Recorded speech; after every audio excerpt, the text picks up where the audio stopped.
Bonsoir YouTube, ici Largo pour une nouvelle partie sur Horror Arkham, le jeu de cartes. Sur une nouvelle campagne en solo. Et ce soir, je vais jouer Séphina Rousseau. J'avais envie de jouer Yorick, mais finalement, mon choix s'est porté sur peut-être une investigatrice un peu moins connue, un peu plus difficile peut-être que Yorick. Enfin, Séphina Rousseau, jusqu'à présent, je la remarquais peu dans le pool des investigateurs parce que son pouvoir ne me paraissait pas extrêmement puissant. Et donc je me suis dit je vais essayer de la jouer quand même pour changer un petit peu. Donc Séphina Rousseau va s'aventurer dans la civilisation oubliée. Donc pour l'instant on a un choix entre 4 campagnes, donc on a vite fait le tour. Donc l'héritage de Dunwich, c'est trop récent, Carcosa aussi.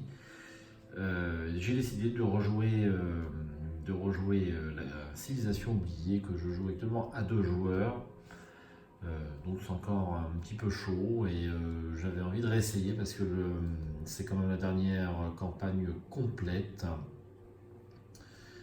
qui est sortie, et donc j'ai pas bien perçu pour l'instant à 2 joueurs tous les embranchements possibles. Je voulais la refaire en solo, enfin dans l'hypothèse où j'arrive à aller assez loin dans cette campagne. On va voir ça. Donc Séphina Rousseau, 4 en volonté, 2 en intelligence, 2 en lutte et 4 en agilité. Donc ça va pas être simple. L'artiste peintre, donc son pouvoir, quand vous devriez piocher votre main de départ, piocher 13 cartes à la place, donc ça c'est sympa. Choisissez 5 événements à placer sous cette carte et conservez 8 cartes comme main de départ, défaussez le reste. Vous ne pouvez pas effectuer de mulligan. Pour une action, choisissez un événement sous cette carte et piochez-le. Cette action ne provoque pas d'attaque d'opportunité. Et Elder Sign, plus 3, vous avez le droit de choisir un événement sous cette carte et de le piocher.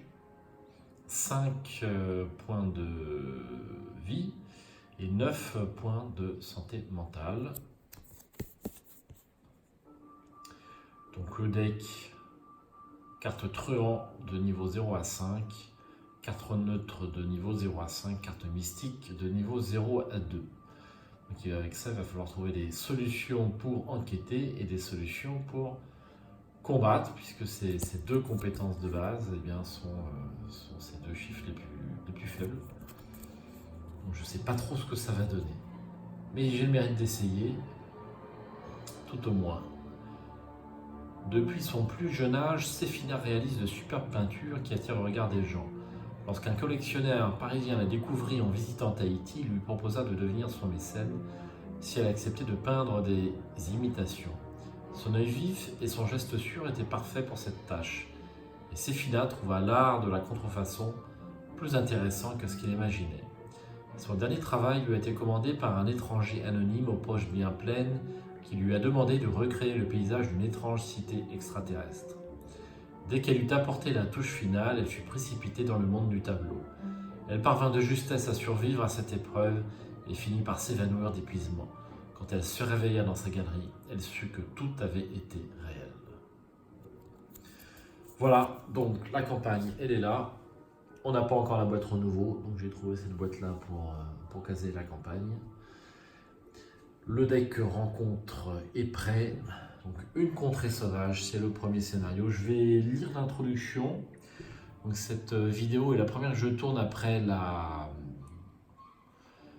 soirée finale des Awards par nos amis belges, Shep et Ryzen.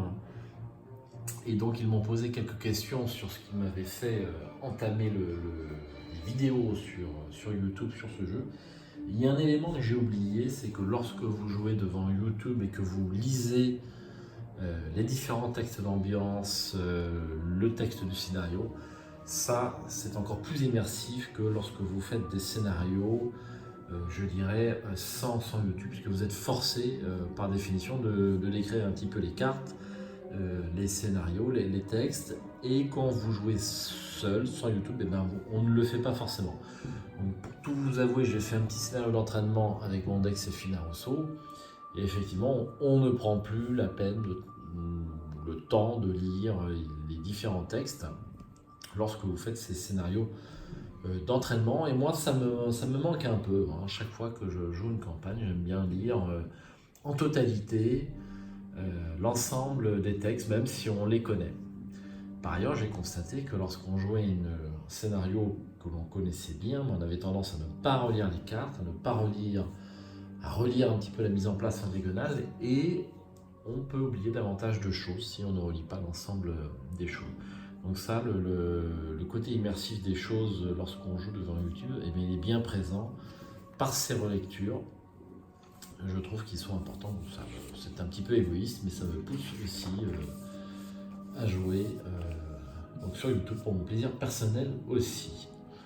Eh bien, je vais démarrer avec le prologue de cette campagne Civilisation oubliée. Alors, le prologue se situe sur le mardi 2 juin 1925. Il semble que nous n'aurons pas de repos cet été.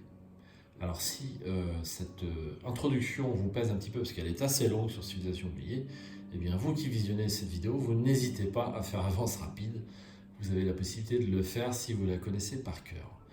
Pour les autres, eh bien je vais continuer.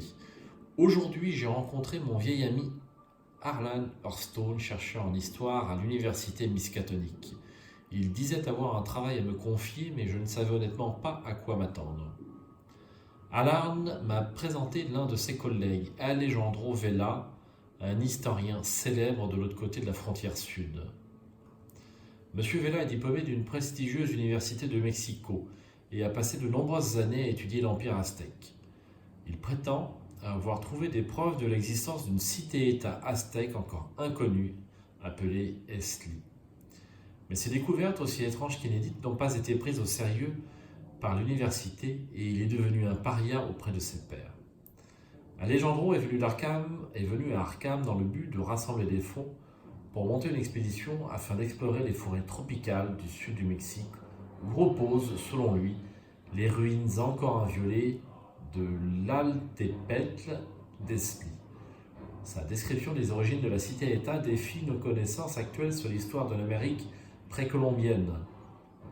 Malgré cela, ou à cause de cela, connaissant bien mon vieil ami, Harlan a été fasciné par les découvertes d'Alejandro. L'université Miskatonic a accepté de financer l'expédition, quoique chichement, et Harlan compte sur moi pour en faire partie. Si vous voulez mon avis, il y a de grandes probabilités pour que nous partions à la recherche de quelque chose qui n'existe même pas. Mais s'il y a la moindre chance que ce peuple, appelé Esli, ait réellement vécu, les implications historiques seraient alors considérables. Après avoir débattu pendant quelque temps de cette proposition, nous avons finalement accepté l'offre d'Alejandro. Les préparatifs sont en cours et nous devrions décoller d'ici la fin du mois. Avec un peu de chance, nous pourrons remplir un journal avec toutes sortes d'intéressantes découvertes. Sinon, il fera toujours une bonne cale pour le bureau branlant d'Harlan. Si Ursula Downs, Leo Anderson ou Monterey Jack ont été choisis comme investigateurs pour cette campagne, choisissez l'un de ces investigateurs pour être chef d'expédition. On n'aura pas besoin puisqu'on joue en solo. Donc, il y a 2 scénarios dans cette boîte de luxe. Et le premier scénario va être une contrée sauvage. Donc, je vous passe l'ensemble de la mise en place. Donc sur cette campagne, si vous le savez, si vous l'avez déjà joué, vous avez des points d'équipement. Donc un investigateur va me donner 10 points d'équipement. Et j'ai choisi de prendre 2 provisions, un médicament, une corne et un plan. On aurait très envie de tout prendre, mais pour 10 points, c'est pas possible. Voilà ce que j'ai choisi et je vais continuer avec le premier scénario. Donc, nous sommes le dimanche 28 juin 1925, donc quelques jours après avoir fait la connaissance d'Alejandro. Cette journée a été infernale. Nous venons juste de finir d'installer notre campement le long de la lisière nord de la forêt où Alejandro pense que les Esli vivaient jadis. La végétation y est dense et sauvage.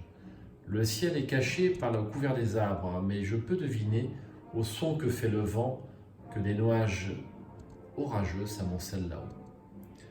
On nous a maintes fois expliqué les dangers que comportait cette expédition. Nous sommes à des centaines de kilomètres de tout signe de civilisation. À notre époque, personne n'a encore jamais pénétré au cœur de ces contrées. Jusqu'à présent, personne n'avait jamais eu de raison d'essayer. Après tout, cela n'aurait aucun sens de trouver des ruines aztèques dans cette région du Mexique. Et pourtant, nous voilà, à la recherche de ruines qui n'existent peut-être même pas dans un endroit où, selon toute vraisemblance, elles ne devraient pas se trouver. L'un de nos géomètres est tombé malade et un autre a été mordu par une vipère. Je commence à croire que la jungle ne veut pas de nous. Si le sort continue de s'acharner ainsi, ça sera l'expédition la plus courte de l'histoire de l'université miskatonique. Ce soir, c'est repos. Demain, nous nous aventurerons dans les contrées inexplorées. Donc, la mise en place a été faite. Donc, on a un deck d'exploration. On démarre au campement de l'expédition. Vous vous demandez peut-être qu'est-ce que c'est que ce tas de cartes? Eh bien, c'est le tas de folie de base, parce que je n'ai pas encore tiré ma folie de base et je vais le faire en direct. Donc, qu'est-ce qu'on va tirer ce soir? J'espère une pas trop dure.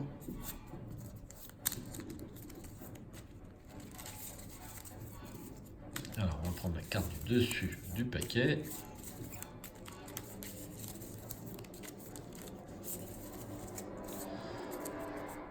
Et donc, Séphina Rousseau sera amnésique. Choisissez et défaussez toutes les cartes de votre main sauf une. Donc je pense que c'est l'une des pires pour Séphina Rousseau. Imaginez que je tire ça quelques tours après avoir démarré la partie, et bien ça va être terrible. Bon, c'est pas grave, c'est le choix du destin. Alors Séphina, je le rappelle, a 33 cartes dans son deck et va démarrer la partie avec 13 cartes, et on peut mettre jusqu'à 5 cartes en événement sous la carte investigateur. Alors avant de tirer le deck, je vais lire l'intrigue. Expédition en pleine nature. Votre expédition s'est aventurée loin dans les forêts pluviales du sud du Mexique à la recherche de la cité aztèque oubliée. Que trouverez-vous en vous risquant encore plus loin dans la jungle inespérée? Pour une action, explorez, piochez la carte du dessus du deck exploration. Si c'est un lieu connexe, mettez-le en jeu et déplacez-vous vers lui. Voilà. Ensuite, l'acte. Aujourd'hui, vous quittez votre campement afin de trouver les ruines qu'Alejandro recherche, du moins si elles existent. Objectif, quand le round se termine, des investigateurs dans n'importe quel lieu non-campement ont le droit de dépenser collectivement le nombre d'indices requis pour avancer. Donc on ne peut avancer que quand le round se termine. Il ne faut pas être dans le campement. Voilà ce que je comprends. Donc on a notre deck exploration, des ressources.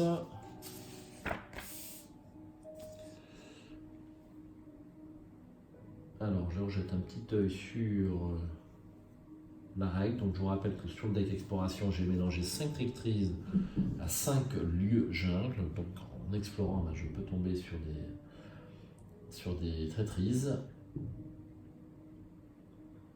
Voilà, donc je vais être prêt à démarrer. Très bien, on va attaquer le tirage de notre escarte. Alors, porte-flingue.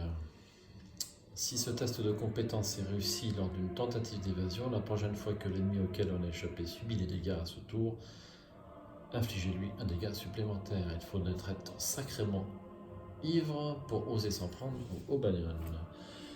Alors, on va tirer 13 cartes. Ensuite, une petite faveur. Infligez un dégât à un ennemi élite dans votre lieu. Ça peut être pratique. Et puis, en augmentant le coût, on inflige un dégât. On transforme un dégât en 2 dégâts ou dans un autre lieu jusqu'à 2 connexions. Regardez ça. Donc ça, c'est une nouvelle carte à attribuer uniquement lors d'un test de compétence que vous effectuez. Dépensez jusqu'à 3 ressources en tant que coût supplémentaire Pour attribuer, regardez ça, un test de compétence. En cas de réussite, avec une différence de 1 ou plus, gagnez le double. Attaque par surprise, ça on connaît bien. Attaque par derrière, on connaît bien aussi. Le Saint-Rosaire, on ne le présente plus, plus en volonté. Ah, éviter de justesse. J'aime bien cette illustration parce que c'est celle de mon tapis de jeu, figurez-vous. Rapide à jouer quand un ennemi effectue une attaque d'opportunité contre vous. Annulez cette attaque, vous gagnez plus 2 à votre valeur de compétence pour le prochain test. La prochaine fois, c'est moi qui conduis. Les fameuses bougies rituelles, elles sont là. Donc je suis à 6, 7, 8. Léo, on ne le présente plus. 9. Ma faiblesse, l'étoile des Migates qui me fait défausser un événement sous la carte investigateur. Regardez ça à nouveau. Le sort de protection. 3, 4, 5, 6, 7, 8, 9, 10, 11, 12 et 13. Donc pas de mulligan. 3, 4, 5, 6, 7, 8, 9, 10, 11, 12, 13. Je ne me suis pas trompé. Voici les cartes que je vais défausser. Donc je vais tout de suite écarter les événements. Donc j'ai sort de protection. Ça c'est une compétence. Léo, bougie. Événement pour éviter de justesse. J'ai l'attaque par derrière et l'attaque par surprise. Une petite faveur, c'est un événement. Et porte-flingue, c'est une compétence. Eh bien, j'ai pile poil 5 événements. Donc, je vais les mettre tous sous ma carte investigateur.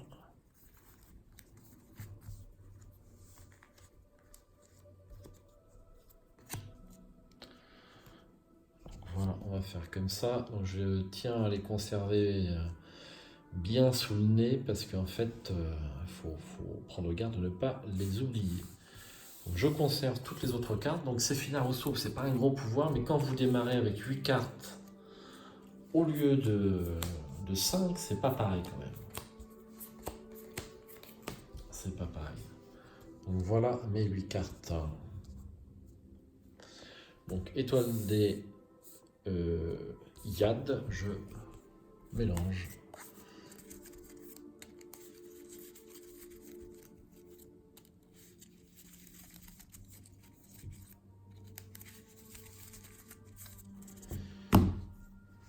Voilà, donc on va prendre connaissance du campement de l'expédition, puis on va démarrer cette première phase d'investigation. Le campement déborde d'un mélange d'enthousiasme et de crainte. Certains membres de l'expédition installent des toiles de tente supplémentaires pour y stocker l'équipement, tandis que d'autres s'agglutinent autour d'un plan fragmentaire à la lisière de la lisière nord de la forêt. Donc pour une action abandon, ces contrées sont trop dangereuses. L'expédition veut imposer ses lois sur la jungle et la jungle n'a pas l'air d'apprécier.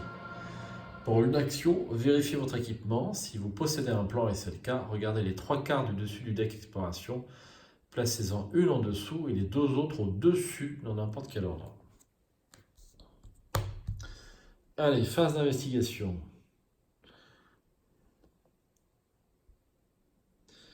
Alors, première action, je vais prendre une ressource pour avoir les 6 ressources pour leur jouer Léo Deluca.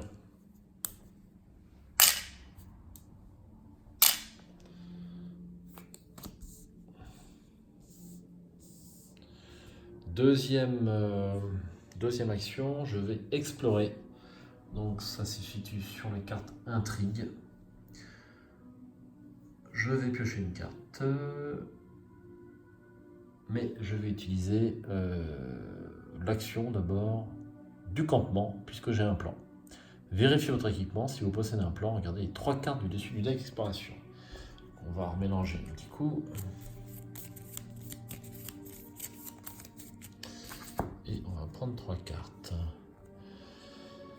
Prolifération, c'est une traîtrise. Une deuxième traîtrise. Et le repère de serpent. Donc est-ce que le repère de serpent est connexe à mon campement? Eh bien non, il n'est pas connexe. Donc je vais... Alors laquelle est la pire? Prolifération. Alors prolifération est très néfaste pour moi, je la mets direct en dessous. Parce que test de... Celle-là, je la mets là. Et celle-ci, je la mets au-dessus.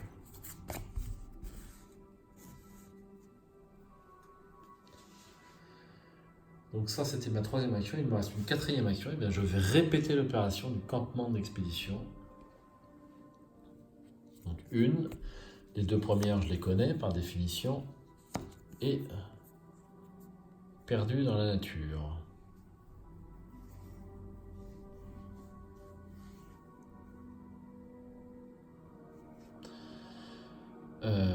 Est-ce que c'est meilleur ou moins bon qu'épuisement des réserves?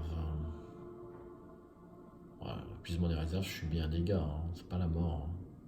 En solo, c'est pas la mort.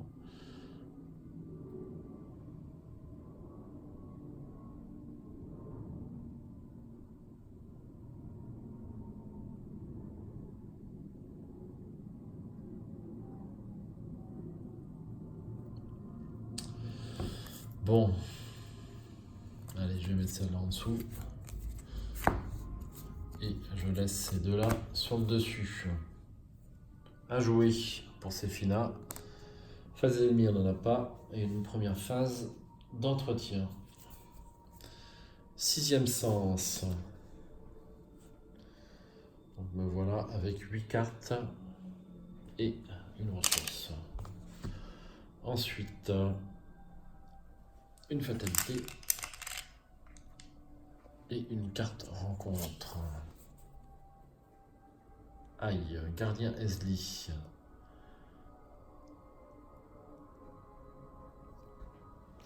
Génération n'importe quel lieu vide. Eh bien, il n'y a pas de lieu vide, donc je ne peux pas le générer. Donc je la défausse. C'est comme ça. C'est un coup de chance, je l'admets. Ensuite, une phase d'investigation. 4 actions.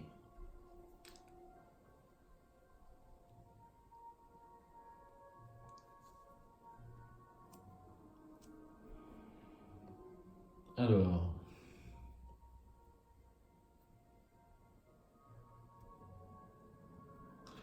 première action, je vais prendre une ressource. Et deuxième action, je vais jouer le Saint Rosaire, qui me donne plus 1 en volonté. Et puis 2 points de santé mentale, ce qui n'est pas un mal. Troisième action, je vais explorer avec l'action du campement, qui n'est pas limité. Hein. On peut le faire autant de fois qu'on veut. Alors, une, les deux premières, on les connaît. Et une troisième, le chemin de Ronce. Est-ce que c'est connexe? Oui, c'est connexe. Donc je vais la mettre au-dessus. Avec ça. Et la fatalité en dessous.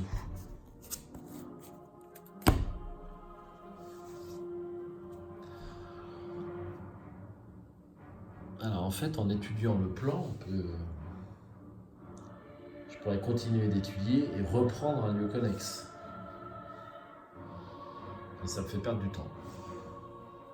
À voir. Alors...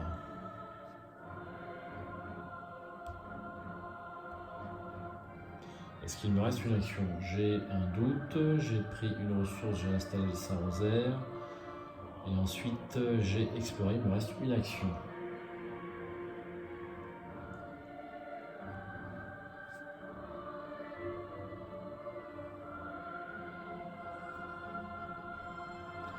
Je vais prendre une ressource, hein, c'est un peu embêtant en truand, mais j'ai peu de mal à démarrer. Alors, une ressource. Ensuite, à jouer, phase d'entretien, une carte, une petite faveur et une ressource. Donc, imaginez que je tombe sur Amnésie avec 8 cartes. Je vais pas être très content.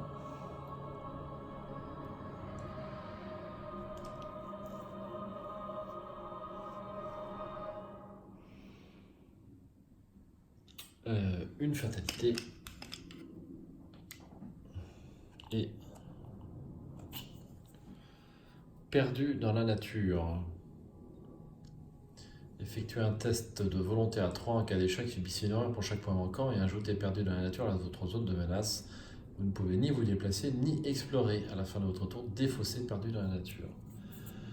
Donc je vais faire mon test de volonté. Donc pour l'instant j'ai 4 plus 1 grâce au Saint-Rosaire, ça fait 5 contre 3 et je vais jouer, regardez ça pour un point supplémentaire, 6 contre 3 et je vais tenter, je vais jouer 2 ressources dessus et j'en gagnerai le double si le test est réussi. Donc premier test.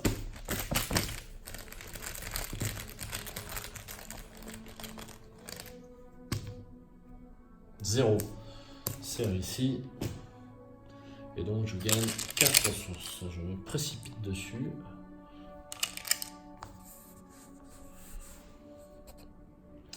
Voilà. Alors ça, on défausse. Et ça aussi. 4 actions pour Séphina.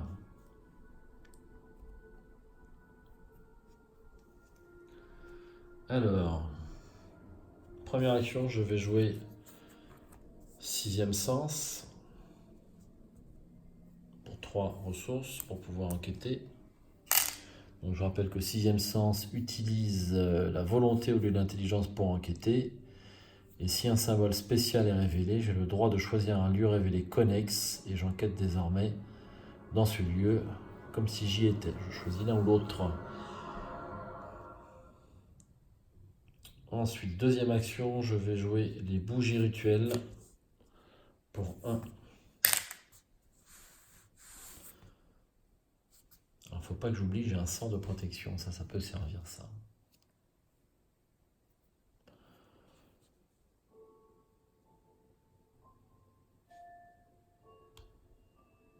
Alors, il me reste 2 actions. Eh bien, je vais explorer. Je tire une carte. Oh, le chemin de ronce. Forcé, après avoir échoué un test de compétence pendant que vous enquêtiez dans le chemin de ronce, subissez un dégât. Deuxième effet forcé, après avoir exploré alors que vous étiez sur le chemin de ronce, si l'exploration n'a pas été fructueuse, subissez un dégât. Alors, une connexion, c'est bien connexe, oui. Et puis un indice, notre premier indice. Et il me reste une action. Est-ce que j'utilise mon 6e sens? Donc je vais enquêter avec la volonté. J'ai 5 en volonté contre 3, ça me paraît raisonnable.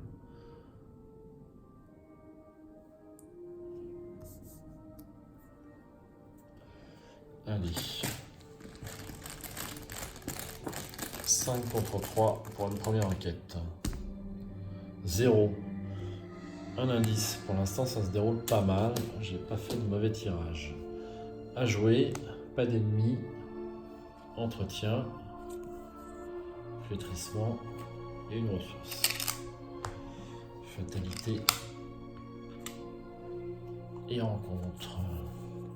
Aïe. Un crotal.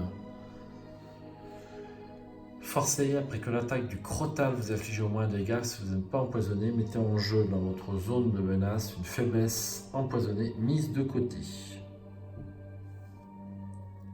Plus dangereux qu'il n'y paraît et 1 point de vengeance, mais qu'un point de vie.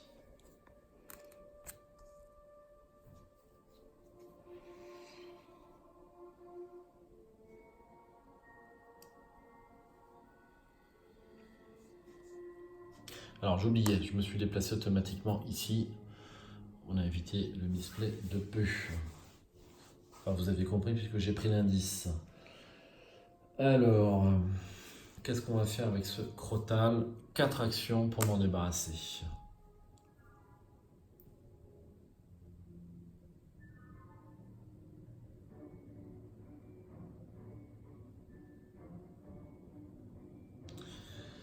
Est-ce que je cherche à lui échapper ou est-ce que je cherche à le tuer? Ça fera un point de vengeance.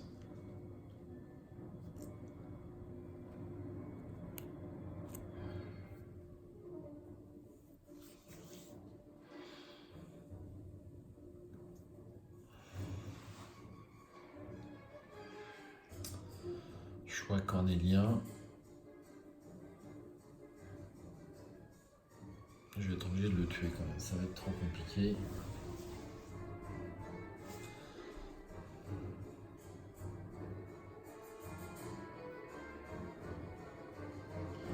Alors, première action, je vais prendre éviter de justesse dans ma pile d'événements et ça ne provoque pas d'attaque d'opportunité.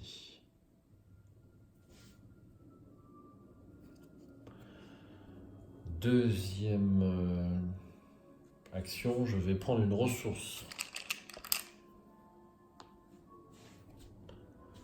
Ça provoque une attaque d'opportunité, je vais donc jouer éviter de justesse rapide à jouer quand un ennemi effectue une attaque d'opportunité contre vous. Annuler cette attaque et je gagne plus 2 à ma valeur de compétence pour le prochain test.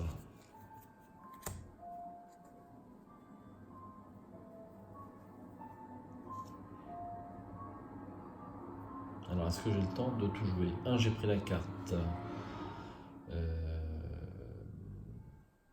J'ai pris la ressource, j'ai pris la carte. Ah non, ça va pas. Je me suis planté dans mes calculs. Donc je rends ça et je rends ma ressource. On va éviter de faire n'importe quoi.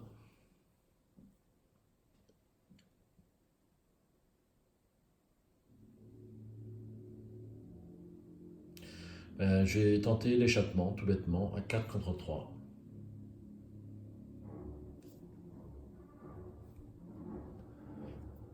« 4 contre 3. Est-ce que je joue une carte? Non. 4 contre 3. Échappement.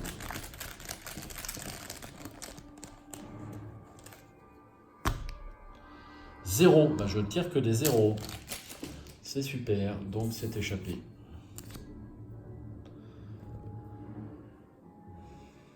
Deuxième action. J'explore. Je tire une carte. Et c'est le repère de serpent. Est-ce que c'est connexe à mon lieu? Oui, c'est connexe. Je n'avais pas fait gaffe tout à l'heure. C'est super.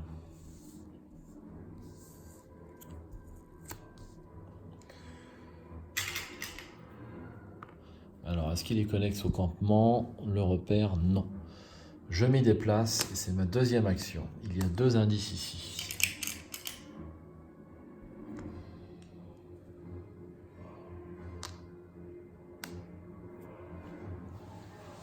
Je m'en tire bien. Alors, dans le repère de serpent, chaque ennemi serpent dans le repère de serpent gagne +1 en combat. Après avoir enquêté et exploré alors que vous étiez dans le repère du serpent, si vous êtes empoisonné, subissez un dégât. Je ne suis pas empoisonné, Dieu me garde pour l'instant. Il me reste 2 actions.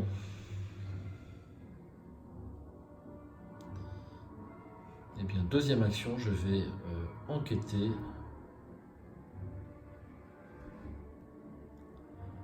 Est-ce que j'enquête? Je vais enquêter. Allez. Nous sommes à donc 5 de volonté contre 2. -1. C'est réussi. Un indice. Et dernière action, eh bien, je vais enquêter à nouveau. Pardon, où je prends une ressource. Parce que je ne suis pas riche.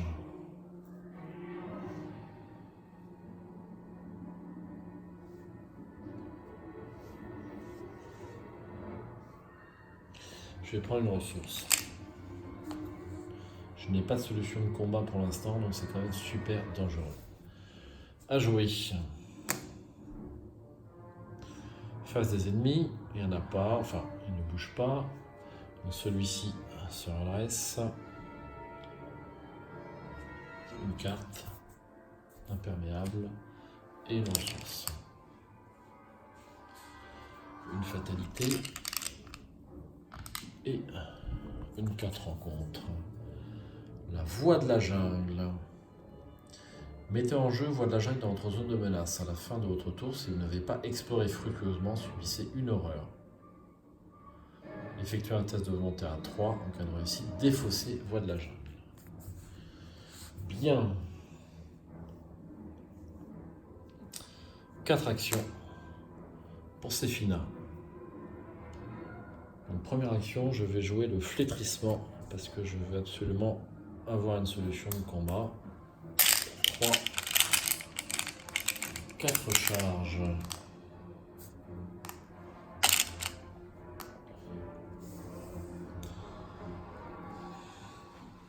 Alors, est-ce que je tente l'exploration? Non. Deuxième action, j'enquête.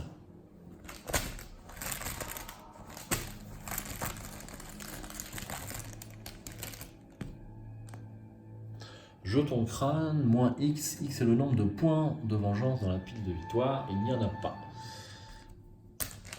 C'est réussi et j'ai mon indice. Alors, pour avancer, ça sera uniquement à la fin du round. Donc, il me reste 2 actions. Eh bien, je vais explorer.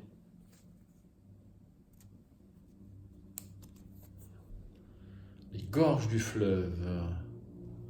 Alors, est-ce que c'est connexe? Oui, c'est connexe. Alors, les gorges du fleuve.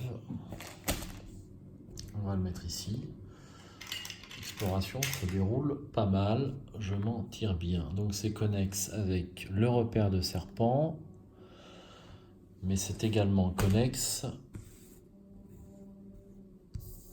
avec le chemin de ronce.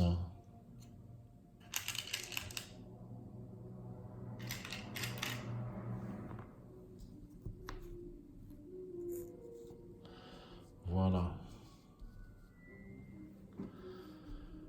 Et je m'y déplace. Alors, gorge du fleuve, je ne vous ai pas lu la carte. Un indice, 4 de valeur occulte. Le fleuve est plus profond qu'il n'y paraît. Les ondulations de sa surface masquent les créatures qui y vivent. L'eau se déverse dans le fleuve depuis une cascade, créant un courant puissant et continu. Et, pour une action, soignez un dégât d'un navigateur dans la gorge du fleuve. Vérifiez votre équipement. Si vous possédez une gourde, soignez 2 dégâts supplémentaires, limite d'une fois par partie. Je n'ai pas de gourde. Et un indice. Alors, est-ce que je tente d'avoir ce dernier indice? Ça ferait du 5 contre 4. Sachant que les jetons qui sont là-bas me sont plutôt favorables, enfin tout au moins pour les jetons crâne. Les autres, je n'irai pas jusque-là.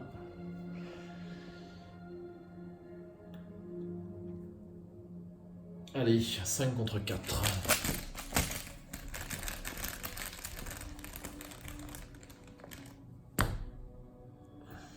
Oh, Elder Signe.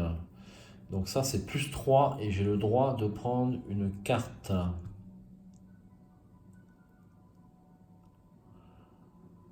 Eh bien, je vais prendre éviter de justesse. Que j'aime bien. Et donc, c'est réussi. Je prends l'indice. À jouer. Face des ennemis, ça bouge pas. Une carte. Léo Deluca. Alors, j'ai 8 cartes, ça me stresse beaucoup. J'ai peur de l'amnésie. Il va falloir que je m'en débarrasse. Et une ressource. Nous sommes à la fin du round et donc je vais pouvoir dépenser 3 indices pour avancer. Je ne suis pas dans un lieu campement. Non, c'est bon.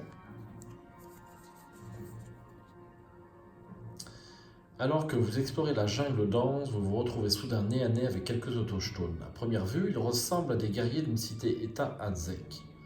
Peut-être celle-là même que vous cherchez, mais comment auraient-ils pu vivre en secret aussi longtemps? Même avec les notes d'Alejandro, vous parvenez à peine à traduire ce que disent les guerriers.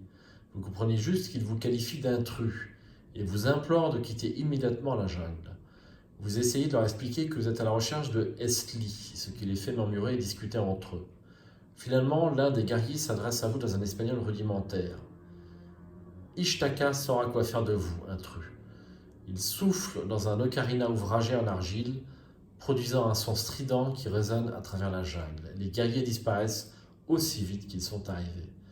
Mettez en jeu Ishtaka dans le lieu de l'investigateur principal. Mélangez la pile des fausses rencontres dans le deck rencontre. Alors, je mets ça de côté. Je vais chercher Ishtaka.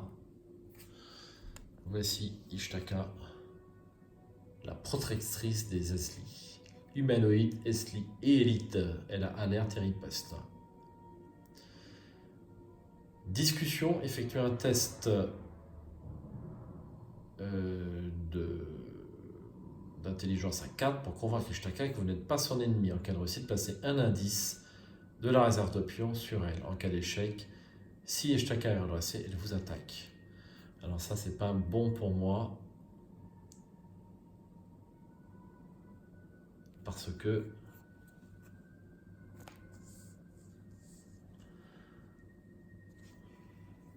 alors la voie de la jungle, je l'avais oublié, mais j'ai exploré fructueusement, donc ce n'est pas grave. Flash de son, je vais m'en débarrasser. Alors test de à 4, ça va être compliqué.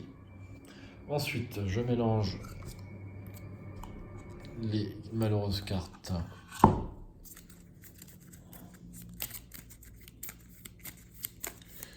Dans le deck rencontre. Voilà.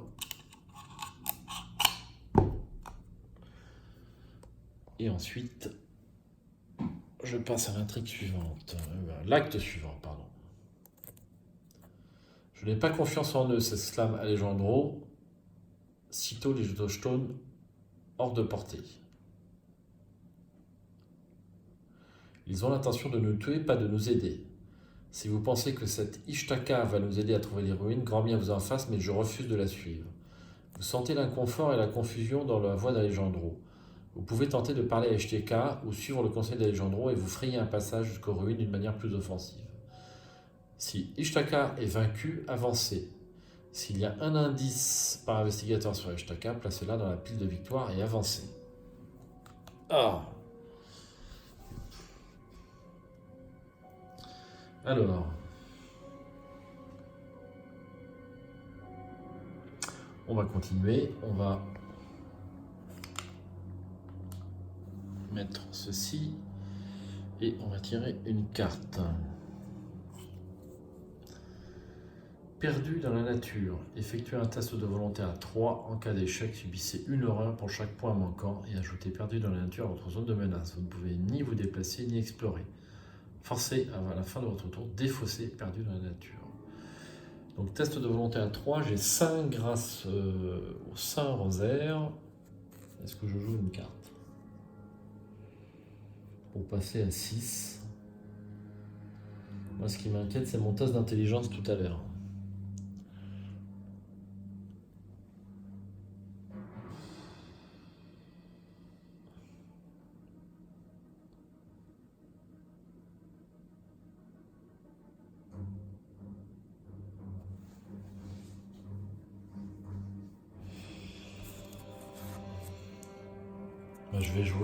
Je vais jouer une carte, je vais jouer le Saint Rosaire. Est-ce que ça vaut le coup?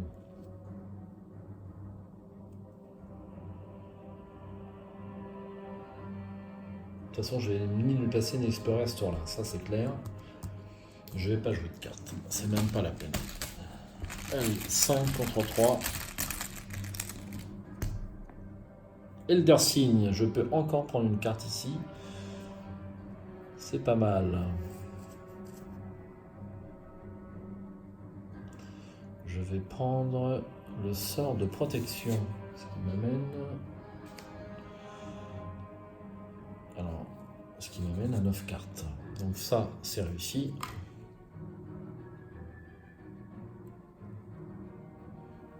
Je vais remettre ça là-dedans. Et j'ai 4 actions. Donc je suis engagé avec Ishtaka, qui a alerte et riposte, c'est pas rien. Donc il faut absolument que je réussisse mon test d'intelligence. J'ai tellement eu de réussite jusqu'à présent que je sens que je vais les rater. Mais bon. Alors, première action, je vais prendre...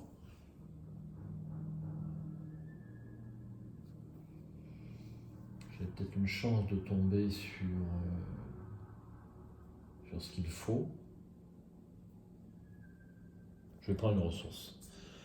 Ce qui provoque une attaque d'opportunité d'Ishtaka, mais je l'évite de justesse, rapide, à jouer contre un ennemi qui effectue une attaque d'opportunité contre vous. Annulez cette attaque et je gagne plus 2 pour le prochain test de compétence. Ça, c'était ma première action. Ma deuxième action, je vais tenter le test d'intelligence. J'ai donc 2 en intelligence, plus 2 grâce à éviter de justesse, qui m'amène à 4. 5, 6. C'est un test important, pour ne pas dire vital. Il ne faut pas que je tombe sur l'échec automatique. Ni même un moins 5. Ni même un moins 4 d'ailleurs.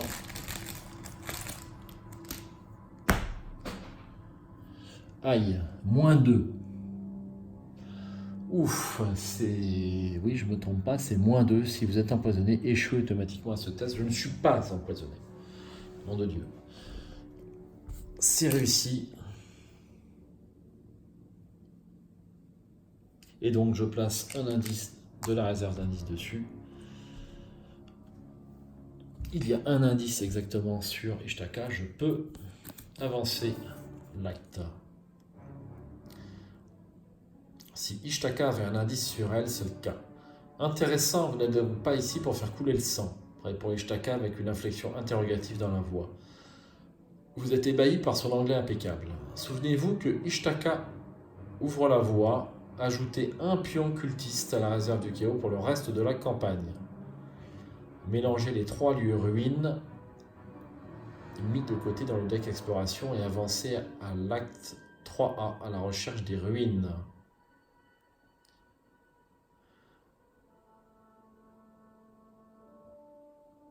Alors, on va d'abord ajouter un pion qui se trouve un petit peu loin de moi.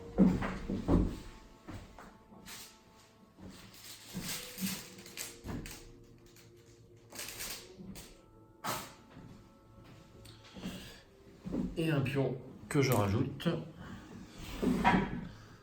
à la réserve. Ensuite, je mélange les 3 lieux ruines. Donc les voici, les 3 lieux de ruines. Je les mélange au deck d'exploration.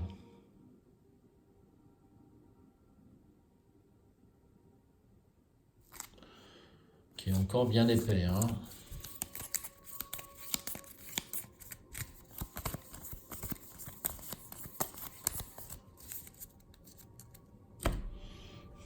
Et c'est tout.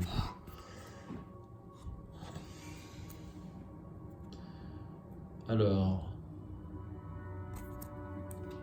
ce qui m'embête, c'est qu'il y a 2 actes 3. Ah, avancer à l'acte 3A. Donc on va pas se tromper.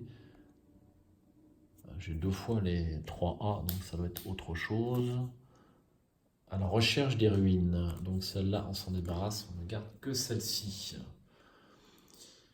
Puisque je ne peux pas vous en dissuader, ainsi soit-il, suivez-moi et je vous mènerai à l'endroit que vous cherchez. Mais attention, vous dérangerez les ruines à vos risques et périls. Elles sont restées cachées pour une bonne raison. Alejandro conserve prudemment une bonne distance avec Ishtaka tandis qu'elle vous montre la voie. Aucun ennemi gardien Esli ne peut attaquer ni être attaqué. Ignorez les effets de chaque traîtrise plus de flèches. Ah bah ça c'est intéressant. Seuls les investigateurs dans les ruines de la cité Esli ont le droit de dépenser collectivement le nombre d'indices requis pour avancer. Voilà, bon, bah, ça se déroule pas mal, Alors par contre, il n'est pas indiqué ce qu'on fait d'Ishtaka. Est-ce que je l'ai loupé?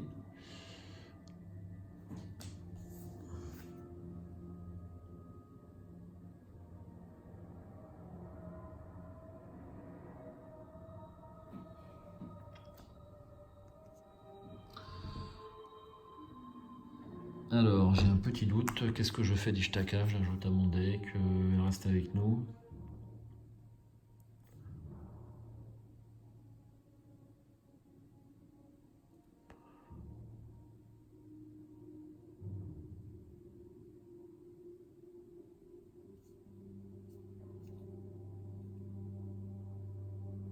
Ah, faut la placer dans la pile de victoire. J'avais loupé quelque chose. Donc la pile de victoire, voici ici. Hop. Alors, où est-ce qu'on en était? J'ai un doute. Est-ce qu'il me reste une action ou pas? Donc, première action, j'ai pris une ressource. Et j'ai évité l'attaque d'opportunité. Deuxième action, j'ai fait directement mon test. Donc il me reste 2 actions. Alors il me reste 2 actions. Qu'est-ce que je fais avec ces 2 actions?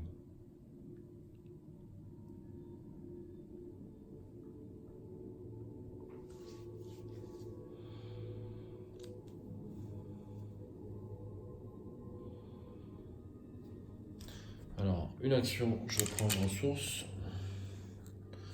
Et dernière action, j'installe l'imperméable pour 3 ressources. Donc l'imperméable qui me donne +1 lors des tentatives d'évasion. Et puis 2 points de vie aussi. Donc je suis bien, hein, j'ai un allié, un accessoire, 2 sorts, une main et un corps. Il ne me reste plus qu'une main de disponible. Eh bien, c'est fini. On va passer à la phase d'entretien. Alors, je n'ai pas exploré victorieusement à ce tour-là. Je dois donc subir une horreur que je mets sur le Saint-Rosaire.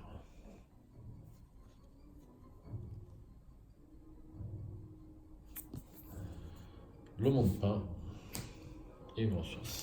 Donc, le monde peint, pour mémoire, hein, c'est l'une des 3 cartes, le monde peint de Séphina, qui me permet de copier un des événements qui se trouve ici. Avec son coût, il faut que je paye le coût quand même. Voilà. Ensuite, une fatalité, et là malheureusement on va devoir avancer.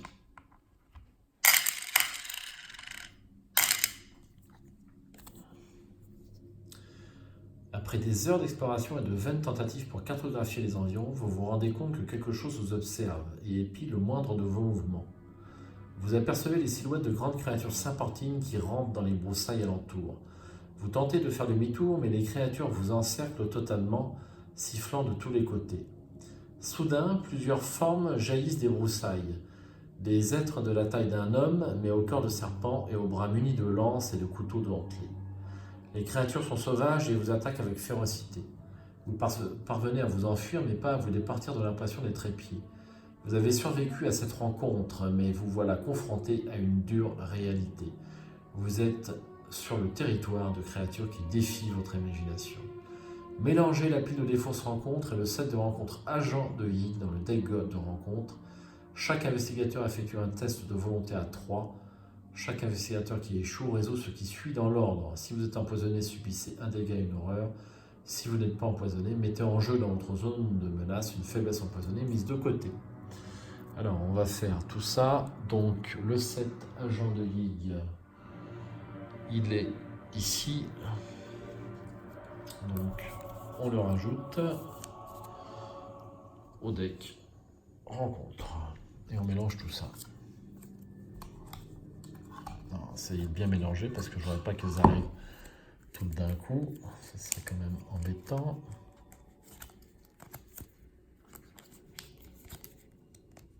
Il y en a beaucoup, hein. 5, c'est beaucoup.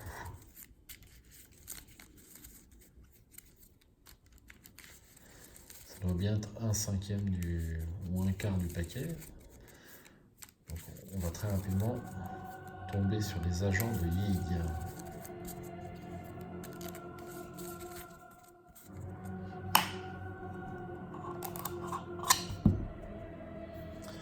Ensuite, je fais mon test de volonté. J'ai 5 de volonté et c'est un test à 3. Je vais assurer ce test, ça me plaît pas. Eh bien, ça rosaire. Ce qui m'amène à 6 de volonté contre 3. Je ne sais même plus s'il y a un -4 ou pas. Je peux vérifier vite fait la notice. Il n'y a pas de -4. Donc ça sert à rien de mettre mieux. Allez. Test de volonté pour éviter l'empoisonnement. Échec automatique. Yes. Eh bien, je suis empoisonné. Ça ne me plaît pas. Voici la carte empoisonnée. Limite de 1 par investigateur. Permanent. Vous êtes empoisonné. Cela n'a aucun effet direct sur le jeu. D'autres effets de cartes peuvent se trouver modifiés ou renforcés si vous êtes empoisonné. Voilà. Bah, il fallait bien que je tire un échec automatique. Alors, eh bien, on va tirer une carte rencontre.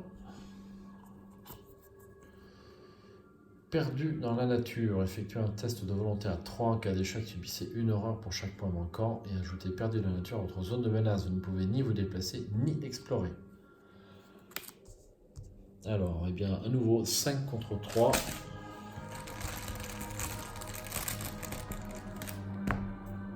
-5, la chance vient de tourner. Donc, ça fait 0. Donc, je subis 3 horreurs. Et je ne peux ni me déplacer, ni explorer. Donc, 1, 2 et 3. Donc, je vais mettre une horreur ici, et puis 2 sur Séphina, qui a encore un petit peu de marge. Phase d'investigation.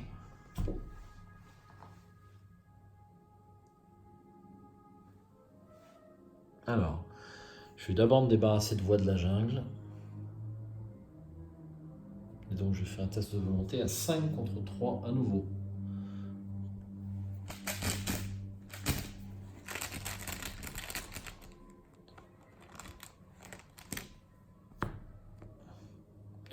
Ça, c'est -2.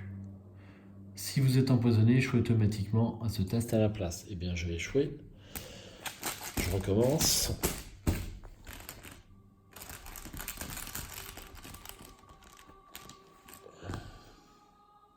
Jeton crâne. Crâne est le nombre de points de vengeance de la pile de victoire. Il n'y en a pas, ça fait 0. Et en plus, j'ai des bougies rituelles, faut pas que je les oublie. Alors, j'ai juste un petit doute. Est-ce que j'ai bien pris ma ressource? Je vais vérifier. J'avais bien pris ma ressource. Ok.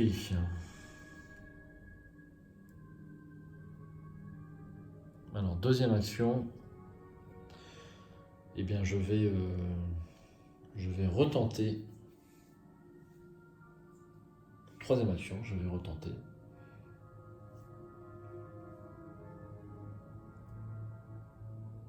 Deuxième action, que je dise pas de bêtises. Alors, deuxième action, je retente la Voix de la Jungle.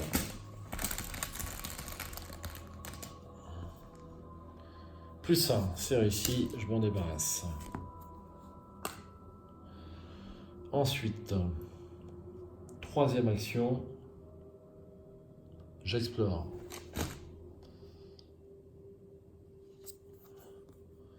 Morsure de serpent. Effectuez un test d'agilité à 3. En cas d'échec, vous devez choisir une option.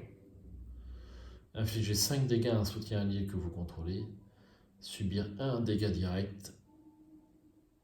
Si vous n'êtes pas empoisonné, mettez en jeu dans votre zone de menace une faiblesse empoisonnée mise de côté.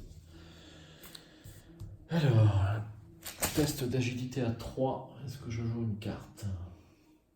Je suis à 5 d'agilité grâce à l'imperméable. Non, c'est pas une tentative d'évasion, donc je ne suis qu'à 4. Eh bien, je vais jouer l'imperméable pour passer à 5 contre 3. Jeton cultiste, -X, X le nombre de lieux en jeu. Donc il y a 1, 2, 3, 4 lieux en jeu. J'ai la bougie rituelle, on passe à 3. Moins 3, eh bien c'est raté. Donc je subis un dégât direct. Je choisis.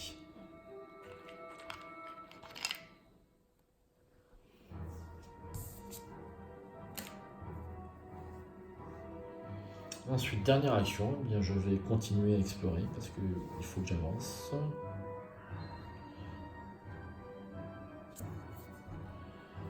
Ruine de la cité Esli. Alors malheureusement, c'est pas connexe. Je ne crois pas. C'est pas connexe. Donc je suis obligé de continuer. Une piste détournée. Donc là, c'est connexe.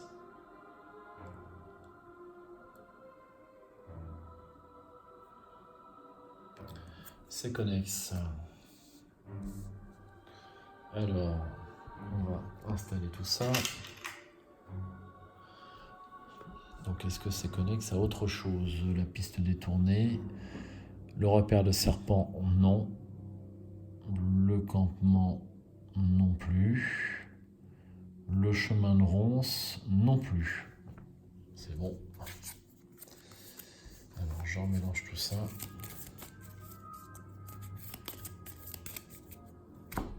Et je m'y déplace. Un indice sur la piste détournée. Alors, face des ennemis, on est tranquille pour l'instant. Alors, j'avais perdu dans la nature. J'ai évité le misplay de peu. Je n'ai pas le droit. Je n'avais pas le droit d'explorer. Tant pis pour moi. Et donc, j'avais pas le droit de faire ça. Donc, je remélange dedans. Et j'enlève mon point direct. Donc, quand on peut corriger le misplay, on le fait. Donc, il me reste 2 actions, mais je ne ferai pas d'exploration. Donc, je vais prendre une ressource.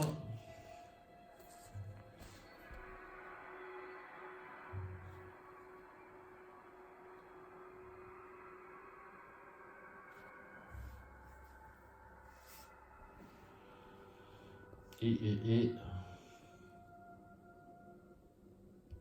ben, je vais prendre une autre ressource.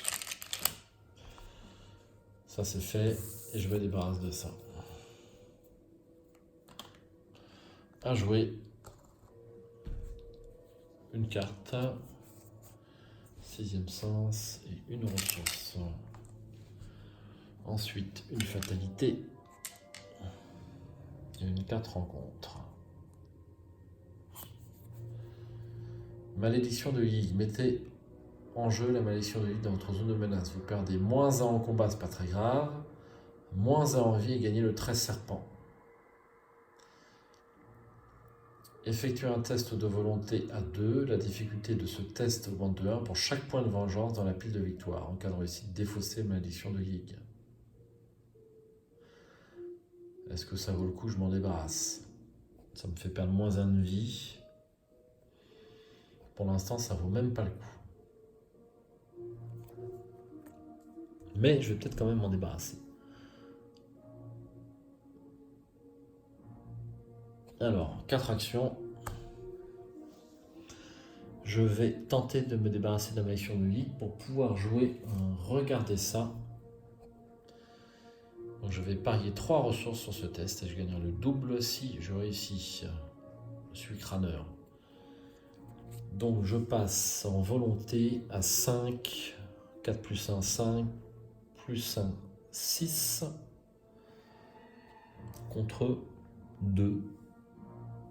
Car il n'y a aucun point de vengeance dans la pile de victoire. Et je joue 3 ressources sur ce test. Voilà, donc 6 contre 2.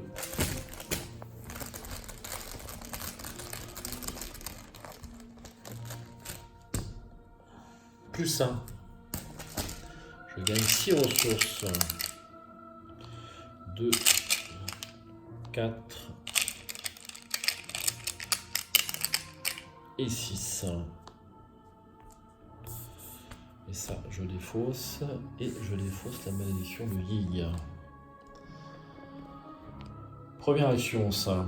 Ensuite...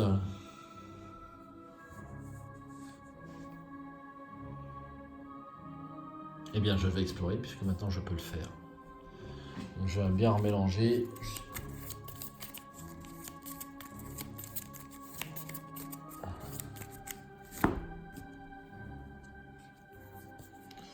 Les ruines de la cité Esli, bah, c'est comme tout à l'heure, je ne peux pas la prendre. La morsure de serpent, bon, ben on va la prendre. Donc je suis à 4 contre 3. Et je vais jouer une petite carte. Je vais jouer porte-flingue. Qui m'amène à 5 contre 3.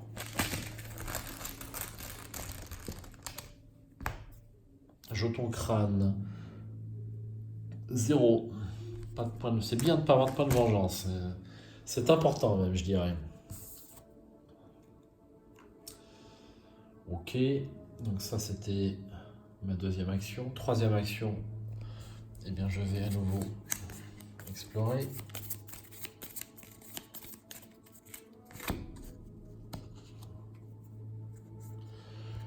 Perdu dans la nature.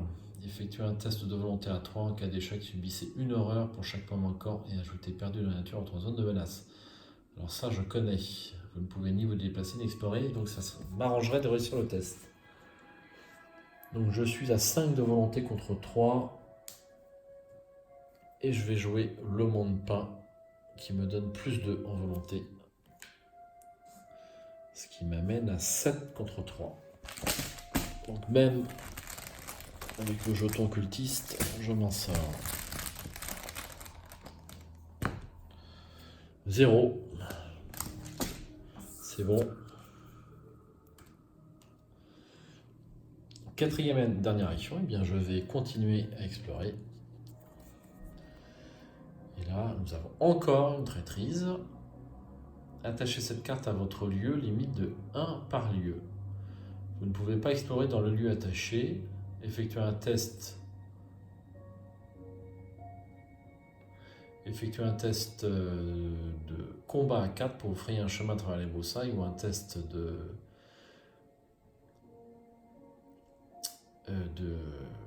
d'intelligence à 4 pour trouver un autre chemin. En cas de réussite, défausser pour l'effraction.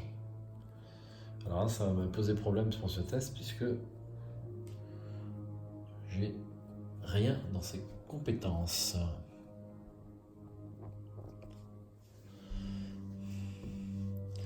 Alors, est-ce que je peux trouver un autre lieu? Parce que là, je ne vais pas y arriver. Donc, allô, à jouer.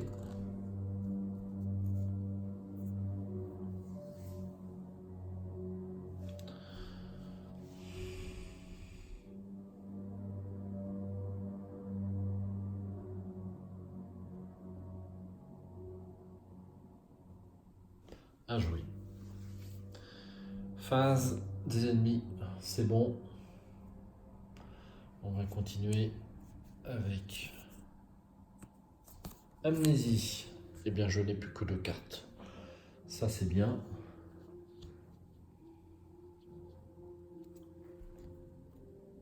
J'ai quand même une carte là-bas avec 2 icônes de... Bon, je vais défausser 6e sens de toute façon. Hop. Voilà. J'ai défaussé toutes mes cartes sauf une. Et une ressource.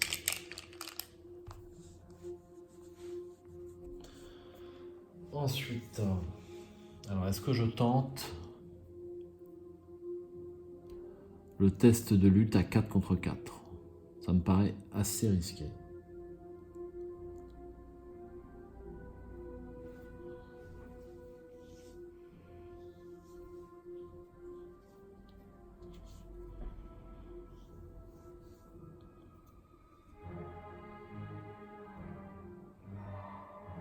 Allez, je vais le tenter,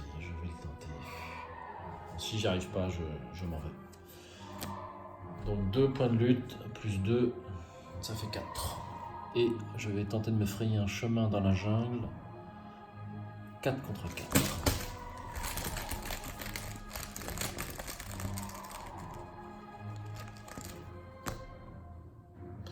Jeton cultiste, X est le nombre de lieux en jeu. Et ben c'est raté. Puisque j'ai 4 lieux en jeu, même avec les bougies, ça fait -3, c'est bon. Alors ça, c'était ma première action. Deuxième action, je me déplace ici. Et troisième action, j'explore. Nous avons les ruines couvertes de verdure. Alors, est-ce que c'est connexe? Non, ce n'est pas connexe. Donc, je continue. Une pluie de flèches. Donc, sauf erreur, je ne tiens pas compte. Ignorer les effets de chaque traîtrise, pluie de flèches. J'ignore les effets, mais j'ai quand même tiré la carte, ce qui clôture mon action. Hop. Il ne doit pas rester beaucoup de traîtrises là-dedans. À jouer. Une carte, rituel de recherche et une ressource. Une fatalité.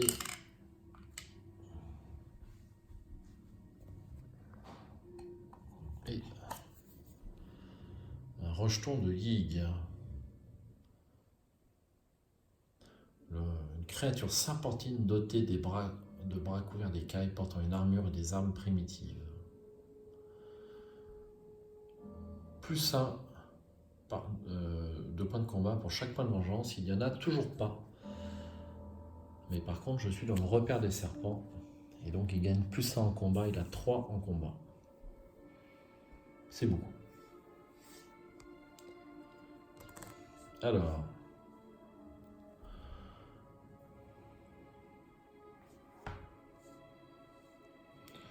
Eh bien, pour une action...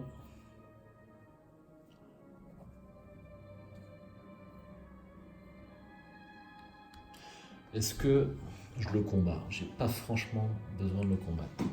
Je vais plutôt l'échapper. Allez, 5 contre 2.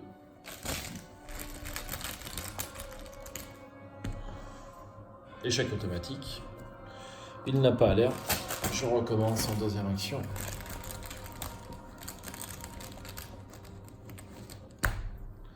Jeton crâne. -0. Il est échappé. Alors, on va le glisser comme ça sous la carte. Hop. Troisième action, j'explore. Les ruines couvertes de verdure, bah, c'est toujours pas connexe.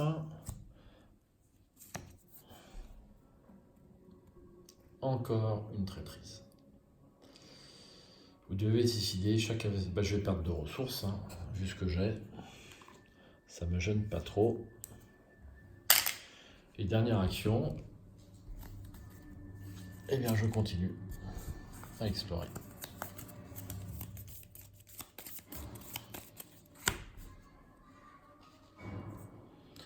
La piste détournée. C'est pas connexe. La ruine couverte de verdure, c'est pas connexe. Le temple du croc, c'est connexe. Alors on va s'écarter un petit peu et on va faire un petit peu de place pour placer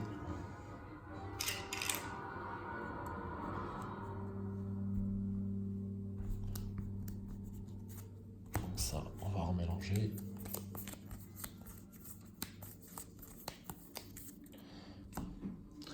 Alors le temple du croc est connexe à quoi? C'est connexe au chemin de ronce et au repère de serpent. Donc il va falloir que je me débrouille.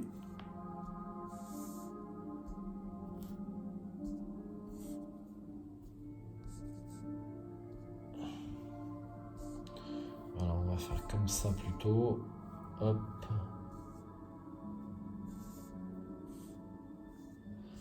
Et comme ça.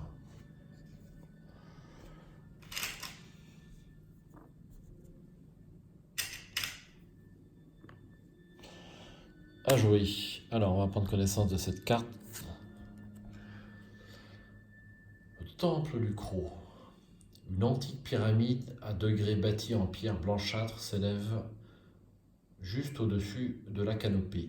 Un concert de sifflements fait rage dans les arbres alentours. Le temple du Croc gagne +1 de valeur occulte pour chaque point de vengeance dans la pile de victoire. Je n'ai toujours pas de point de vengeance. C'est super. Donc un indice ici. Et on passe. Alors lui, je vérifie, mais il n'est pas chasseur. Enfin, de toute façon, il bougera. Si, il est chasseur. Donc il bougera au coup suivant.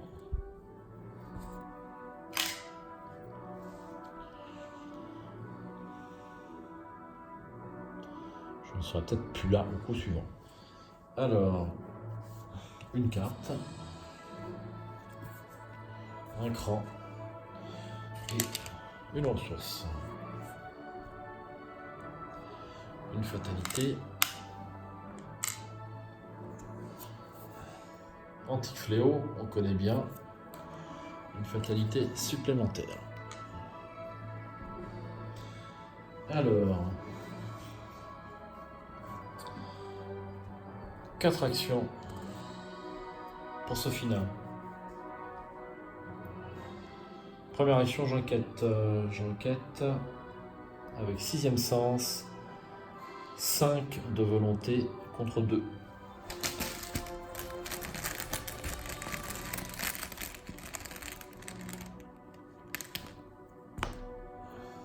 +1, c'est réussi. Deuxième action, eh bien je vais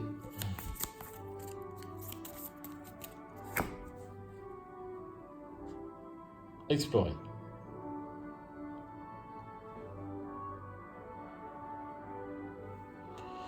Nous avons le pont de corde. Alors, est-ce que le pont de corde est connexe? Non. Nous avons les ruines couvertes de verdure non plus.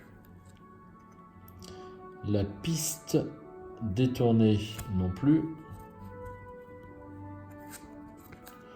Et enfin, les ruines de la cité Esli non plus. Donc, comme je les ai toutes découvertes, je regarde un petit peu où est-ce qu'il faut que je sois. Donc, le croissant de lune, ça ne peut être qu'en haut. Les ruines couvertes. Ça ne connexe à rien pour l'instant. La piste détournée, c'est le petit cœur. Rien du tout. Ah, il y a les ruines de la cité Esli que je peux avoir. Et c'est tout. Donc il faudra que je me déplace.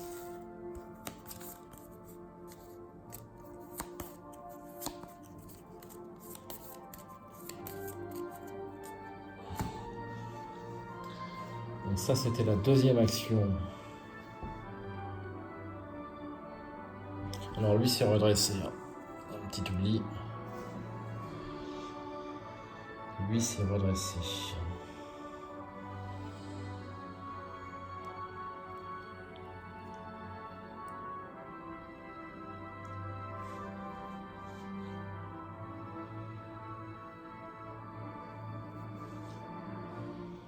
Alors, troisième action.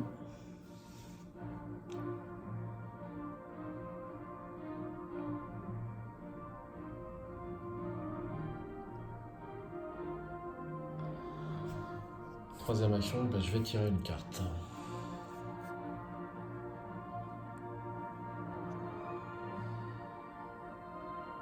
Il me manque qu'un seul indice.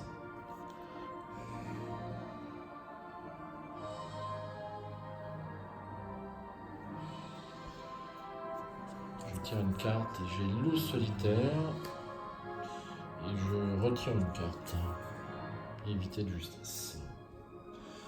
À jouer. Face des ennemis, lui se déplace et m'attaque. Un dégât. Je vais mettre un dégât ici. Une horreur ici. Phase d'entretien. Bougie rituelle et une ressource. Une fatalité. Et une carte rencontre. Aïe, un deuxième ennemi, ça c'est pas bon, un crotal. Un crotal. On fait 2 ennemis.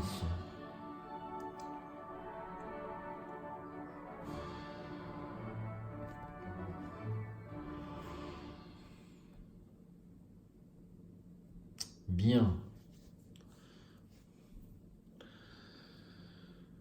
Eh bien, 4 actions.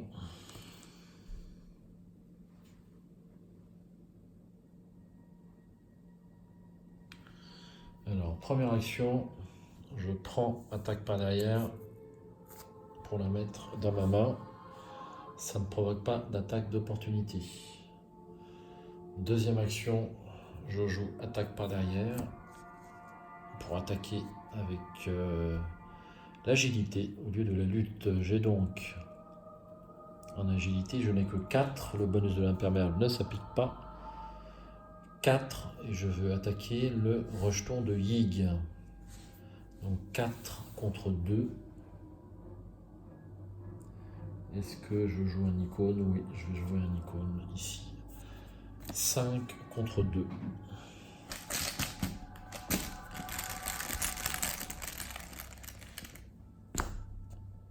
0. C'est réussi. Je lui fais donc grâce à attaque par derrière plus 2 dégâts. Donc 3 points de dégâts. Il est mort. Il n'a pas de point de vengeance. Ensuite, troisième action, je vais tenter d'échapper au crotal. Donc là, je vais échapper. 5 contre 3, puis je vais jouer éviter de justesse pour 2 icônes. 7 contre 3.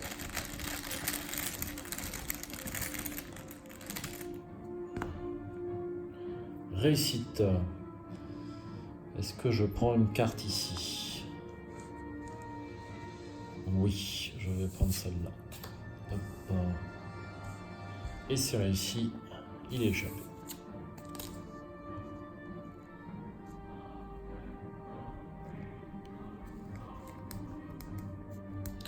Et dernière action, je me déplace ici.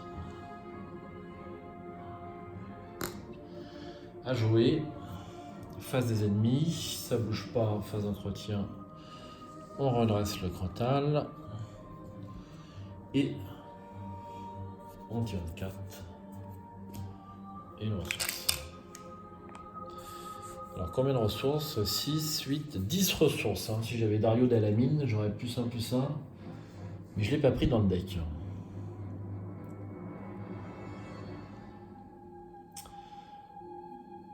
Une fatalité, donc il nous reste fin approche, 6 et une carte rencontre.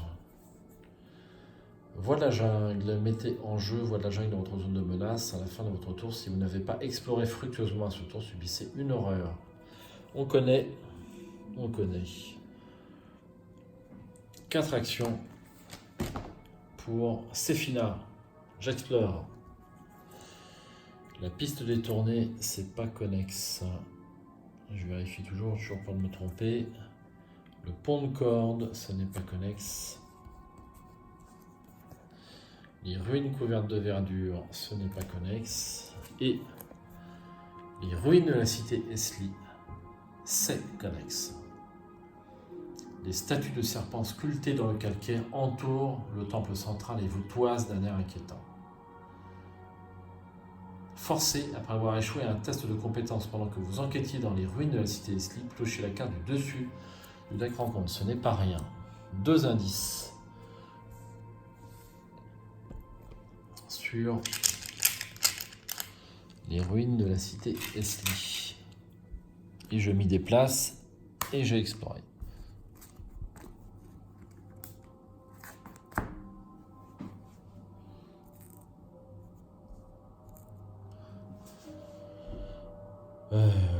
Eh bien, on va tenter de prendre tous ces indices.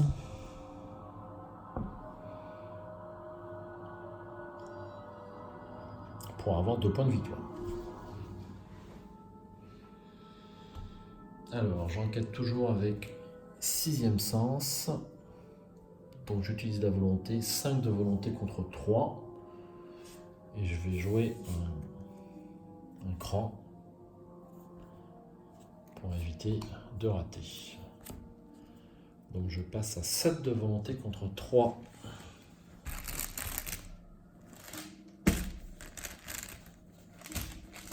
Je mélange bien.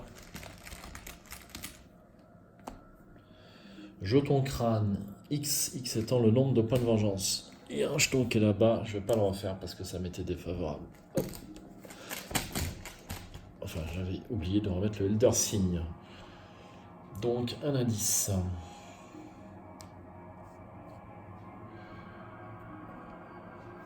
Troisième action, est-ce que je tente d'avoir les 2 points de victoire?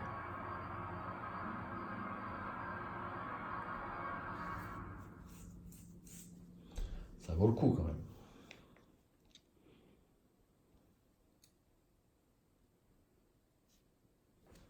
Troisième action, je vais piocher une carte.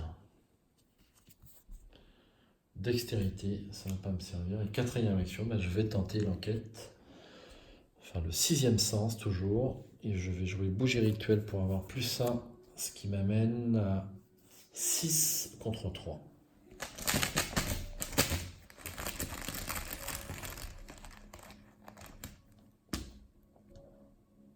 Et bien c'est réussi. 6 contre 3, j'ai le point de victoire. Et je peux avancer l'acte. Seuls les investigateurs dans les ruines de la cité Esli ont le droit de dépenser collectivement le nombre d'indices requis pour avancer. Je suis dans les ruines de la cité Esli. Et j'ai même... j'ai 3 tours d'avance. Enfin, 2. 2 tours d'avance, puis j'ai entamé le 7e tour. Allez. Là, qu'est-ce que c'est ça là? Découverte d'une vie. Ce que vous avez découvert dépasse vos espoirs les plus fous. Malgré leur ancienneté supposée, les ruines semblent avoir résisté à l'épreuve du temps. Certains aspects de l'architecture vous paraissent étrangement futuristes. Vous vous précipitez pour les examiner, serre. Et bien c'est la première fois que je trouve la cité avec Michael. C'était raté, donc je suis quand même assez content. Ça s'est bien déroulé. Le deck de ces filles-là est assez fort en début de partie, forcément, parce que vous avez pas mal de cartes. Alors, conclusion C1.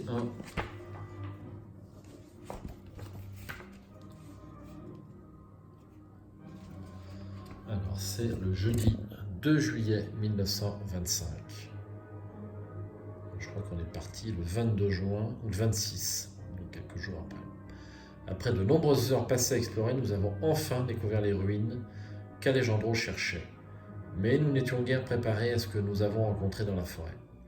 La jungle était gardée, surveillée par des horreurs inimaginables, des créatures ophidiennes animées par la colère et la haine, et qui nous ont pourchassés sans relâche en brandissant des armes rudimentaires ou en communiquant au moyen de sifflements aigus. Mais les hommes de la forêt vierge se sont révélés tout aussi dangereux. Ils ressemblent à des guerriers aztèques, du moins en ce qui concerne les vêtements et le langage. Ils ont visiblement réussi à survivre malgré la chute de l'Empire aztèque. Il y a de cela plusieurs siècles. Comment sont-ils parvenus à rester cachés si longtemps? Cela reste un mystère. La guerrière nommée Ishtaka est particulièrement intrigante. Nous sommes parvenus à calmer le jeu lors de notre première rencontre avec elle. Étrangement, elle a accepté de nous guider à travers la jungle pour disparaître ensuite mystérieusement une fois les ruines atteintes. J'ai le sentiment que nous la reverrons. Moi aussi. Alors,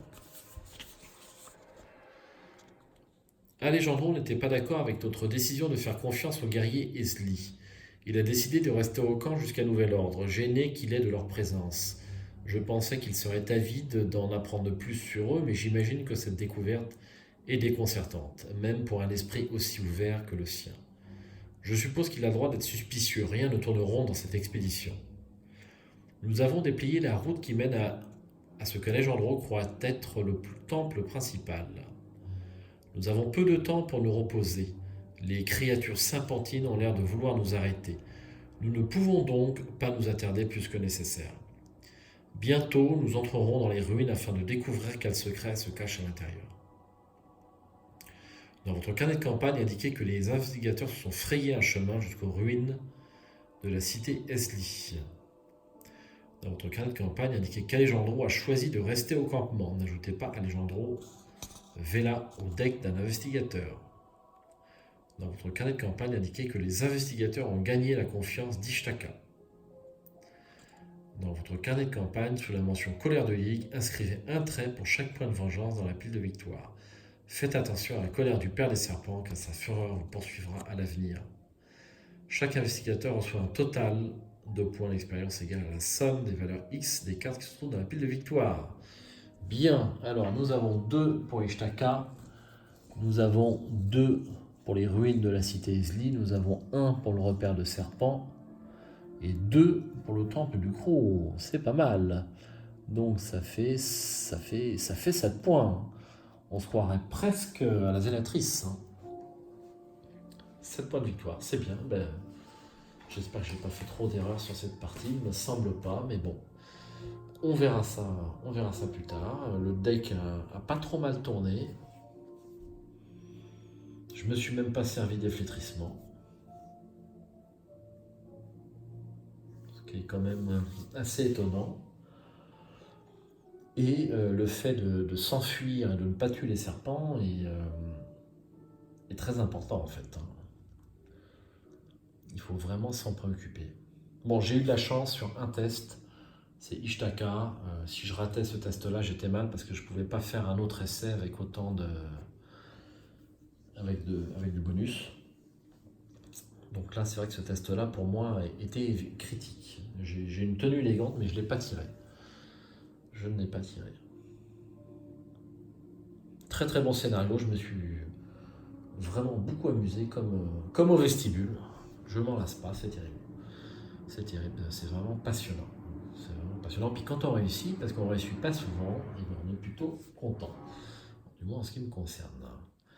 Voilà, et bien je vais quand même poursuivre, parce que après ce scénario, on a un petit interlude.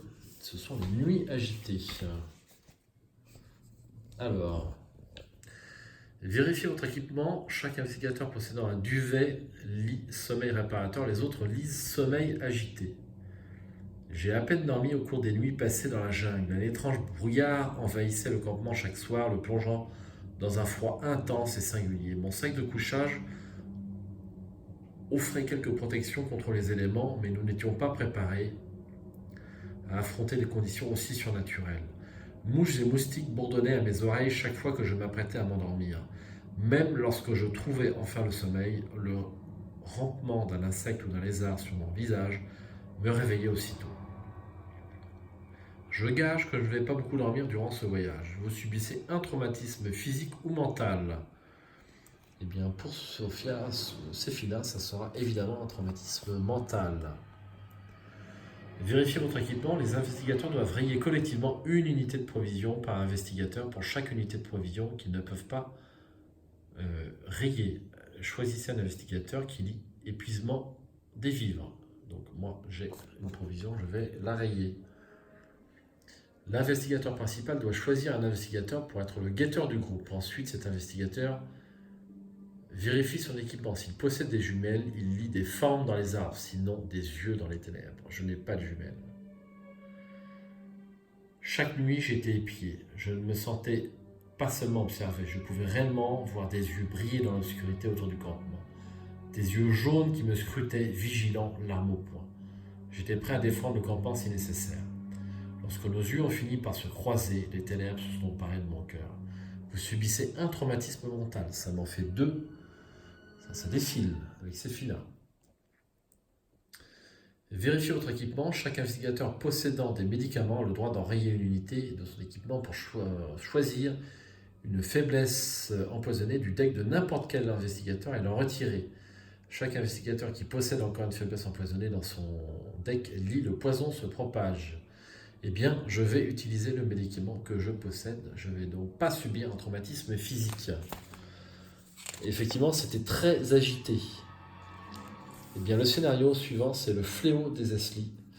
Et ça sera pour une prochaine fois, puisqu'il est relativement tard,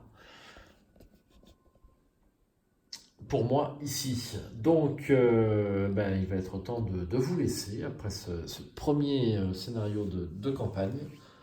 Ma foi, fort intéressant. Moi, j'ai beaucoup apprécié Civilisation oubliée quand je l'ai joué à 2 joueurs. Il paraît qu'elle n'a pas été tellement appréciée à cause de son éloignement de l'œuvre de Lovecraft. Écoutez, franchement, déjà Yig, à ma connaissance, figure dans l'œuvre de Lovecraft, c'est à vérifier, j'ai un doute, mais les Yog-Sothoth qu'on va rencontrer est dans l'œuvre de Lovecraft. Bon, c'est vrai que la jungle, c'est pas un univers courant, mais pour moi, ça colle parfaitement. Et puis, les mécaniques sont vraiment très bien. Voilà, c'est tout pour ce soir. Merci d'avoir suivi la vidéo. Et puis, j'espère à bientôt sur la chaîne.